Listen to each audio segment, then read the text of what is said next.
Guys, আসসালামু আলাইকুম। তো গাইস, আজকে হচ্ছে আমরা ছাদে আসছি এবং ছাদের ওয়েদারটা এত সুন্দর। আমার কাজিনরা সবাই আসছি ছাদে।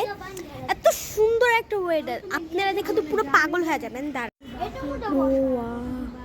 ওয়াও, এত সুন্দর একটা ওয়েদার ভাই, কি আর বলবো। আকাশটা পুরো পিঙ্ক, হালকা হালকা বাতাস দিচ্ছে। এখানে আমার বোনরা,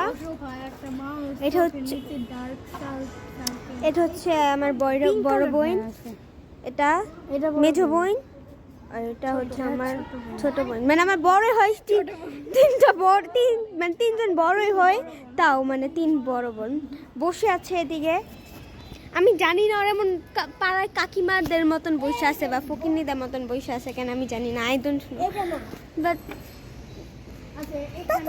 আচ্ছা, এখানে কারে বেশি কুটনা লাগতেছে বল, তুই বল। এদিকে কারে বেশি কুটনা লাগতেছে? মানে আমার সবসময় তোমার ওড়নাটা আছে না কমলা কমলা কালার, তাই ফালতু অনেক। অন্য কালার তো বাই